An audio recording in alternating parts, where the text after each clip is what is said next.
तानी और पूर्वी टेंशन में लिविंग एरिया में इधर उधर घूम रहे थे। दोनों के चेहरे से अभी काफ़ी टेंशन था। वही दोनों घूमते घूमते एक दूसरे से टकरा जाते हैं, जिससे दोनों की सिर से हल्की सी लगती है और तानी अपने सिर को सहलाते हुए, तू देख के चलना पूर्वी, चिढ़ते हुए, तू भी तो देख के चल सकती है, तूने क्यों आंख बंद कर रखी है। दोनों ही बहस चलती रहती है। तभी वहाँ टेबल पर रखे लैपटॉप में नोटिफिकेशन आता है, जिसे सुनकर दोनों चुप हो जाती हैं। अब दोनों जल्दी से लैपटॉप के पास जाती हैं और जैसे ही तानी वो नोटिफिकेशन ओपन करने वाली होती है, पूर्वी उसका हाथ पकड़ लेती है, जिससे तानी हैरान से पूर्वी की तरफ देखती हुई, अब क्या हुआ तुझे, क्या तूने कोई भूत देख लिया है। पूर्वी एक नज़र गुस्से से तानी की तरफ देखती है और फिक्र से, रुक, तुझे थोड़ी प्रार्थना कर लेनी दे। पता नहीं क्या जवाब आया है उसका। तानी हाँ मैं अपना सिर हिलाती है और पूर्वी प्रार्थना करने के बाद शांत भाव से, चल अब मेल चेक कर। तानी अब जैसे ही मेल चेक करती है, उसके चेहरे के भाव ही बदल जाते हैं। वहीं तानी को ऐसा देख के पूर्वी को भी अब डर लगने लगता है। पूर्वी फिक्र से, क्या हुआ, क्या जवाब आया है उसका। तानी लैपटॉप उदासी से बंद करते हुए, मुझे इंटरव्यू के लिए सिलेक्ट नहीं किया गया, ये कहते हुए तानी का चेहरा उदासी से भर जाता है।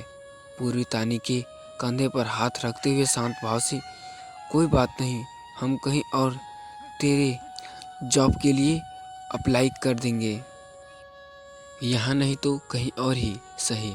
हम तानी उदासी से, मैं भी यही उम्मीद करती हूँ, बस डाइवोर्स से पहले मुझे कोई अच्छी सी जॉब मिल जाए। पूर्वी शांत भाव से, लेकिन तू अपने घर वापस जा ना क्यों नहीं चाहती।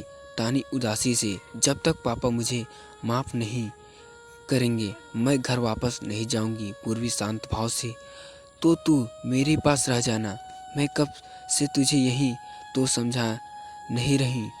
तानी तिरछी नज़रों से पूर्वी को घूरते हुए, और तू कब तक मेरा खर्चा उठाएगी। पूर्वी तानी को हक करते हुए, जिंदगी भर मैं तेरा, हमेशा तेरे साथ खड़ी रहूंगी। पूर्वी की बात सुन तानी के चेहरे में एक हल्की सी मुस्कान आ जाती है। तभी तानी का फ़ोन रिंग करता है, जिससे तानी के लायर का नंबर फ्लैश हो रहा था। तानी फ़ोन को रिसीव करती है। तानी जैसे ही फ़ोन कट करती है, उसका चेहरा उदासी से भर जाता है। पूर्वी फिक्र से, क्या हुआ, तुझे क्या कहा लायर ने तुझे। तानी उदासी से, वो थोड़ा सी देर में घर पहुंचने वाली है, उन्होंने मुझे तुरंत घर बुलाया है। वहीं दूसरी तरफ लिविंग एरिया में दोनों फैमिली मेंबर्स बैठे हुए थे। वहीं तानी चुपचाप एक कोने में खड़ी थी। स्वयं बस अपना सिर झुकाए बैठा था। उसके चेहरे में अभी कोई भाव नहीं थे। वकील एक फाइल तानी के पापा को देते हुए, सर, मैंने कोर्ट में दोनों की तलाक की अर्जी दे दी है। कोर्ट ने हमें 4 दिन बाद का डेट दिया है। तानी के पापा बिना किसी भाव के, हम मतलब कुछ ही दिनों में दोनों इस अनचाहे रिश्ते से निकल जाएंगे। वकील शांत भाव से, जी। वहीं सब समझने के बाद वकील वहां से निकल जाता है। तानी के पापा थोड़े उदासी में, अब कुछ ही दिनों में तानी और स्वयं का डाइवोर्स हो जाएगा, तो क्या ना स्वयं और काया की शादी भी करवा दी जाए। आखिर दोनों ने कई सालों तक एक दूसरे को वेट किया है। तानी के पापा की बात सुन स्वयं की आंखों से आंसू आने लगते हैं। स्वयं कुछ नहीं कहता और चुपचाप उठकर वहां से चला जाता है। आशा फेस स्माइल, लगता है स्वयं शर्मा गया। अपने बगल में बैठी काया को हल्का पुश करते हुए, जाओ काया, अपने शादी के बारे में तुम दोनों भी कुछ डिस्कस कर लो। काया वहाँ से जाना नहीं चाहती थी, लेकिन आशा उसे इशारा करती है वहाँ से जाने के लिए, इसलिए काया मुंह बनाते हुए वहाँ से चली जाती है। रघुवेंद्र गंभीर भाव से, अब शादी होने ही है तो क्या न आरव और स्वयं की शादी एक साथ ही कर दी जाए। राज थोड़े उदास से, जी भाई साहब, आप जैसा ठीक समझें। वहीं अब रघुवेंद्र वहाँ से उठकर चला जाता है। बाकी के लोग आपस में बात करने में उलझ जाते हैं। तानी मन में उदासी रहती हुई अब स्वयं हमेशा खुश रहेगा। मेरे वजह से उसे अपने प्यार से इतने सालों तक दूर रहना पड़ा। अब फाइनली उसे उसकी ज़िंदगी की खुशियाँ वापस मिलेंगी। तानी की आंखों से आंसू आने लगते हैं, लेकिन तानी जैसे भी करके अपने पास को रोने से रोक रही थी। वहीं दूसरी तरफ स्वयं अपने कमरे में बेड के बगल में नीचे बैठा हुआ था। स्वयं अपने घुटनों को मोड़कर सर उसके टिकाकर बैठा हुआ था और बेहसास रोए जा रहा था। तभी स्वयं के कमरे का डोर नाल होता है और काया बाहर से स्वयं को आवाज़ लगाती है, लेकिन स्वयं काया को कोई जवाब नहीं देता। काया मुंह बनाते हुए, इसे क्या हुआ है? इससे दरवाज़ा क्यों बंद कर रखा है और मुझसे क्या? लेकिन मुझे जल्दी ही कुछ करना पड़ेगा, नहीं तो मुझे स्वयं से शादी करनी पड़ेगी। नहीं, ऐसा नहीं हो सकता। मैं इस बार आरव को खुद से दूर नहीं जाने दे सकती। स्वयं रोते हुए, मैंने फिर से तानी को खो दिया। मैंने फिर से अपना प्यार को खो दिया। मैं कैसे तानी का सामना कैसे करूं? मैं कैसे तानी के बिना रह पाऊंगा? स्वयं ने सब सोचते सोचते बेसास रोए जा रहा था। तभी स्वयं अचानक रोते बंद कर देता है और अपने आंसू पोंछते हुए, नहीं, मैं इस बार तानी को खोजते से दूर नहीं जाने दूंगा। भले ही इस बार मुझे कुछ भी करना पड़े, लेकिन इस बार मैं अपने प्यार को नहीं खो सकता। कोर्ट के बाहर अभी दोनों की फैमिलीज खड़ी हुई थी। वकील उदासी से, I am sorry MR Singh, मुझे लगता था तलाक के लिए हमें ज़्यादा दिन का समय नहीं लगेगा, लेकिन कोर्ट ने स्वयं और तानी दोनों का नहीं 6 महीने के लिए साथ रहने और उसके बाद उसके तलाक और सुनवाई का फैसला लिए है। तानी के पापा शांत भाव से, कोई बात नहीं वकील साहब, आपने कोशिश की, यही बहुत बड़ी बात है। वहीं न कहीं इस फैसले से बेहद खुश थे, लेकिन सबसे ज़्यादा कोई खुश था तो वही था स्वयं मन में आसमान की तरफ देखते हुए, गॉड थैंक्स ग्रेट टू, आज आपने मुझे एक और मौका दिया है आपने प्यार को पाने के लिए, और इस बार मैं पूरी कोशिश करूंगा कि तानी मुझसे दूर न जाए। लेकिन तानी कहीं न कहीं उदास थी, क्योंकि उसे इस बार यकीन था कि स्वयं और काया एक हो जाएंगी और उसके मन का बोझ हल्का हो जाएगा।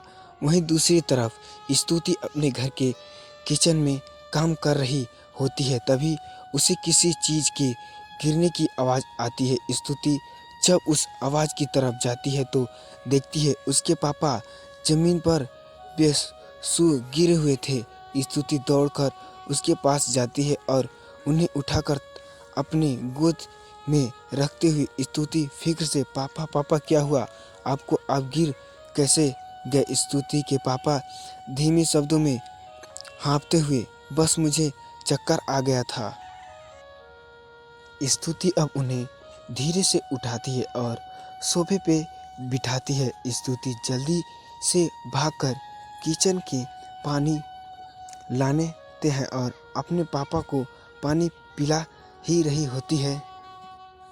तभी उसके घर का डोर बेल बजता है। स्तुति जाकर दरवाज़ा खोलती है तो देखती है सामने रघुवेंद्र खड़ा होता है। रघुवेंद्र जब अंदर आता है तो देखता है कि स्तुति के पापा सोफे पर बीमार से बैठे हुए थे। रघुवेंद्र तेज कदमों से उसके पास जाकर है और स्तुति के पापा के बगल में बैठते हुए विक्र से, क्या हुआ तुम्हें? तुम ऐसे बीमार क्यों लग रहे हो? स्तुति के पापा शांत भाव से, तुम तो पता ही है रघुवेंद्र कि मेरी कैंसर लास्ट स्टेज में है। मुझे कभी भी कुछ भी हो सकता है। बस थोड़ा चक्कर आ गया था। रघुवेंद्र शांत भाव से, मैं तुमसे कुछ बात करने आया हूँ। मुझे लगता है कि स्तुति और आरव की शादी हमें जल्दी करवा देनी चाहिए। स्तुति के पापा, जैसे तुम्हें ठीक लगे। मेरी बेटी अब तुम्हारी जिम्मेदारी है।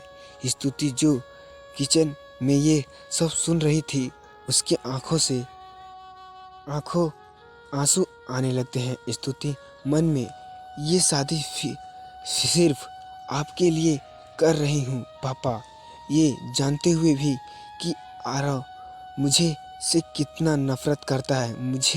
मैं बिल्कुल हिम्मत नहीं है कि उसका सामना कर पाऊँ, लेकिन आपकी खुशी के लिए मुझे ये करना ही पड़ेगा।